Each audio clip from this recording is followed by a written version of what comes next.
कातिल को पकड़ने के लिए पुलिस वालों को खाकी वर्दी छोड़कर डॉक्टर का वर्दी पहनना पड़ा।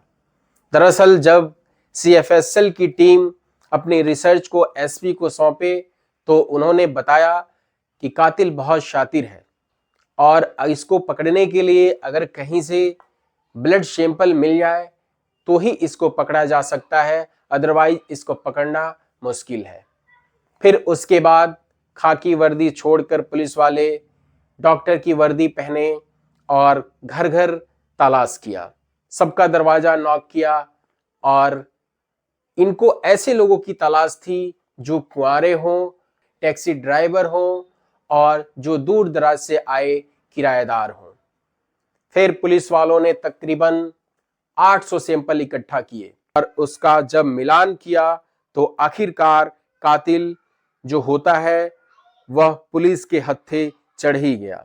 लेकिन हैरानी की बात यह थी कि जो कातिल था वह जहां घटना हुई थी उससे महज 500 मीटर की दूरी पर ही रहता था। लेकिन उस कातिल को पकड़ने के लिए तकरीबन पुलिस वालों को 14 वर्ष का समय लग जाता है।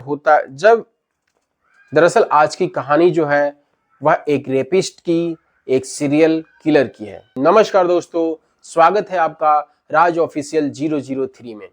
आज मैं जिस घटना की बात करने जा रहा हूं और जो घटना सुनाने जा रहा हूं वह एक सच्ची घटना है। यह घटना केंद्र शासित प्रदेश चंडीगढ़ का है। चंडीगढ़ में एक जगह है 38 सेक्टर। 38 सेक्टर का जो मार्केट है वहां का स्टैंड का यह मामला है। 30 जनवरी 2010 का यह मामला है। रात के 9 बजे उस दिन बूंदाबांदी हो रही थी और उसी समय एक लड़की वहां पर आती है और बूंदाबांदी से बचने के लिए वहां पे एक ट्रेन होता है जिसके अंदर चली जाती है और जाने के बाद से वह इंतजार करने लगती है कि बारिश बंद हो और मैं घर जाऊं। हो सकता है वो इसलिए भी ट्रेन में चली गई ताकि उसकी किताबें और जो उसके पास सामान थे वो गीले ना हो जाएं। जैसे ही वो लड़की वहां पे खड़ी थी, पीछे से एक जोरदार पत्थर उसके सर पे लगा और लड़की बेहोश हो गई। बेहोश होने के बाद से एक लड़का वहां खड़ा था, उसने अपने गोदी में उस लड़की को उठाया और लेकर उसको जंगल की तरफ चला गया। अब जंगल में जाने के बाद से बड़े ही इत्मीनान से उसने उसके शरीर से एक एक कपड़े उतारे, बिल्कुल उसको नग्न कर दिया, नंगा कर दिया। उसके बाद उसने उसके शरीर का कोई ऐसा अंग नहीं होगा जहां पे उसके दांत के निशान नहीं होंगे। पूरे शरीर को उसने नोच दिया और पूरे शरीर पे चोट दिया और उसके साथ बड़े इत्मीनान से उसने बलात्कार किया। जब जी चाहा जितना मर्जी आया उसने रेप करता रहा, उसके शरीर को नोचता रहा। उसके बाद रात के 10 बजे एक लड़की के मोबाइल पे एक फोन आता है और ये लड़का उस फोन को उठा लेता है।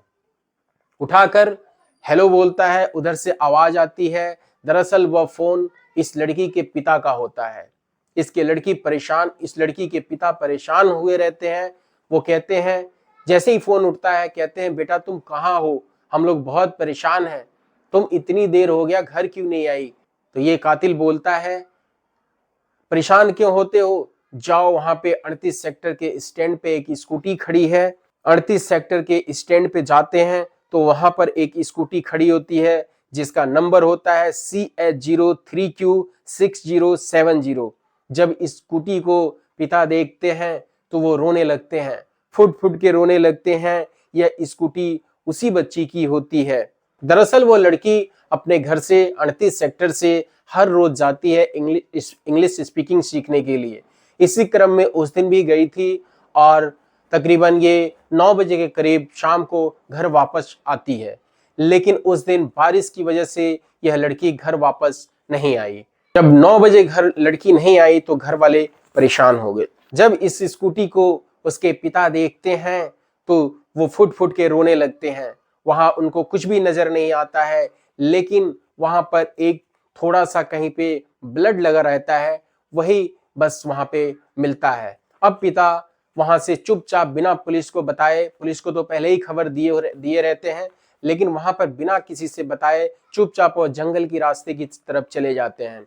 जैसे ही जंगल की रास्ते की तरफ जाते हैं, वहां पर इनकी लड़की दिख जाती है, और वो दिखती है तो उसके शरीर पे एक भी कपड़े नहीं होते हैं, बिल्कुल वो नग्न अवस्था में होती है। उसके बाद पिता उस बच्ची को गोदी में उठाते हैं और लेकर सीधे पीजीआई की तरफ चले जाते हैं। पीजीआई जाते हैं, वहां इस लड़की को मृत घोषित कर दिया जाता है। बताते हैं कि ये लड़की मर चुकी है। लड़की का पोस्टमार्टम होता है। पोस्टमार्टम में रिपोर्ट आती है कि इसके सर पे वार किया गया है और इसको बलात्कार किया गया है। पुलिस वाले इसके नात, रिश्तेदार, दोस्त सबको फोन करते हैं, सब इसके रडार, पुलिस वालों के रडार पे आ जाते हैं, सबसे बात करने की कोशिश करते हैं, लेकिन कहीं से कोई सुराग नहीं मिल पाती है। फिर एक इसका दोस्त होता है जिसका नाम होता है हितेश सचिन, हितेश सागर। उसका नार्को टेस्ट करते हैं। नार्को टेस्ट करने के बाद ब्रेन मैपिंग भी होता है, लेकिन उससे भी पता नहीं चल पाता है। पुलिस वाले सोचते हैं शायद हो सकता है कि कोई जानने वाला ही इस तरह का वारदात किया हो, लेकिन कहीं से कोई सुराग जब नहीं मिल पाती है, जब कोई सुराग नहीं मिल पाता है, तो पुलिस वाले 500 लोगों की सूची बनाते हैं, और सूची बनाने के बाद से सैंपल लिया जाता है, डीएनए लिया जाता है, लेकिन उस डीएनए टेस्ट से भी कोई खुलासा नहीं हो पाता है।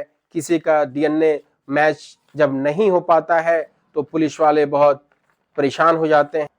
जब इसका कुछ पता नहीं चल पाया तो पुलिस ने इस मामले को समझ लीजिए ठंडे बस्ते में डाल दिया, और बिल्कुल इस बात पे अब कोई जिक्र नहीं हो रही थी। फिर एक समय आया, 11 जनवरी 2022 रात के 8 बज रहे थे। इस लड़की के माता पिता मार्केट में गए हुए थे कुछ सामान लेने के लिए 38 सेक्टर के। तो वहां पे पता चलता है उसके पिता के पास पैसे नहीं थे, तो उसने कहा कि थोड़ी देर रुक जाओ, कुछ पैसे कम पड़ रहे हैं, मैं घर से लेके आता हूँ। पत्नी को वहीं खड़ा कर देते हैं और खुद चले जाते हैं पैसे लेने के लिए। तो वह आते हैं वापस दुकान पे, तो वह कहते हैं कि मेरी पत्नी यहीं खड़ी थी, जिसका नाम होता है संदीप कौर। बोलते हैं कि संदीप कौर यहीं खड़ी थी दुकान पे, वो किधर गई? तो दुकानदार कहता है वो तो तुरंत चली गई थी आपके पीछे ही। उसके बाद जब वो घर पे गए तो घर पे देखा तो पत्नी नहीं थी। अब वो परेशान हो गए, फिर पुलिस में उन्होंने रिपोर्ट लिखाया। दरअसल एक मलोया जगह है चंडीगढ़ में 38 सेक्टर के जस्ट बगल में, वो जंगल का रास्ता पड़ जाता है। अगले दिन 12 जनवरी 2022 को एक लाश मिलती है, जो कि पहचान में पता चल जाता है कि ये वही औरत है जिसका नाम संदीप कौर होता है। असल इस महिला को वैसे ही जंगल में लेके गए रहते हैं जैसे उस लड़की के साथ वारदात होता है। अब सीएफएसएल की टीम को ऐसे लग रहा था कि जैसे जो 12 साल पहले एक मामला हमारे सामने आया था, वही केस दोबारा हम रीड कर रहे हैं। अब ये सारे लोग हैरान हो गए थे, बिल्कुल सेम उसी तरीके से पत्थर मारा गया, इसको जंगल में लेके गए संदीप कौर को, और इसके साथ भी वैसे ही रेप किया, नग्न अवस्था में छोड़कर भाग गए थे।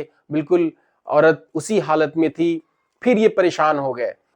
एसपी थी कौरदीप कौर, उन्होंने कहा कि अब इसका जांच करना बहुत जरूरी है, इस कातिल को पकड़ना बहुत जरूरी है। एसपी कौरदीप कहती हैं इसको जांच करना बहुत जरूरी हो गया है, अगर इसको हमने नहीं रोका तो अब और दिक्कत हो सकती है। उसके बाद जब ये तलाश जारी करते हैं, उस 800 सैंपल में उस कातिल का सैंपल जब मिलता है तो पता चलता है झुग्गी झोपड़ी वाले इलाके में 16 नंबर मकान है इसका, 16 नंबर झोपड़ी है, जो कि मोनू नाम इसका होता है। और इसकी तलाश जब इसके घर पे पुलिस पहुंचती है सैंपल के लिए, तो उसकी मां कहती है कि मेरा बेटा अभी बाथरूम में गया है। पुलिस वाले तकरीबन वहां आधा घंटा बैठ के उसका इंतजार करते हैं। उस टाइम तक पुलिस वालों को शक नहीं होता है, लेकिन फिर भी बैठ के इंतजार करते हैं। जब उसका बेटा बाहर आता है तो उसको पता चल जाता है, क्योंकि पहले वो उसकी आवाज सुन चुके होते हैं। तो जब उसको पता चल जाता है, वो भागने की कोशिश करता है, लेकिन पुलिस वाले उसको भागने नहीं देते हैं। पहले उसका सैंपल ले लेते हैं, उसके बाद कहते हैं तुम जाओ, तुम जहां जा सकते हो तुम जा सकते हो, तुम सैंपल दे दो और उसके बाद चले जाओ।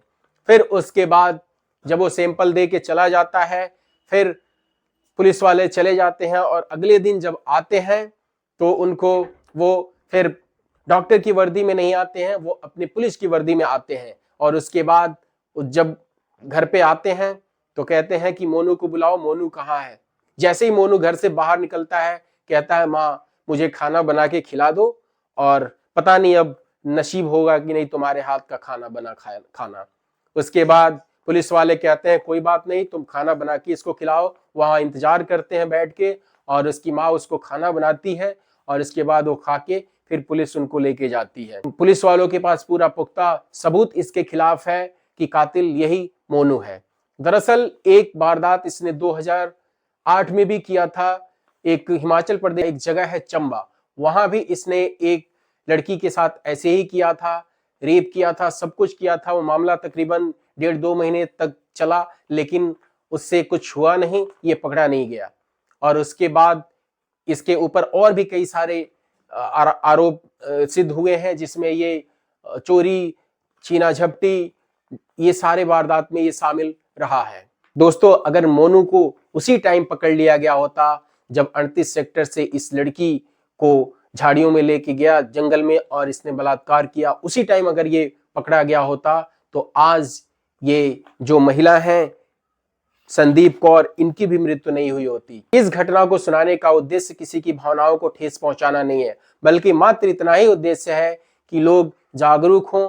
तो दोस्तों, यह कहानी आपको कैसी लगी कमेंट बॉक्स में जरूर बताइएगा, और जिन्होंने अभी तक हमारा चैनल सब्सक्राइब नहीं किया सब्सक्राइब कर लें।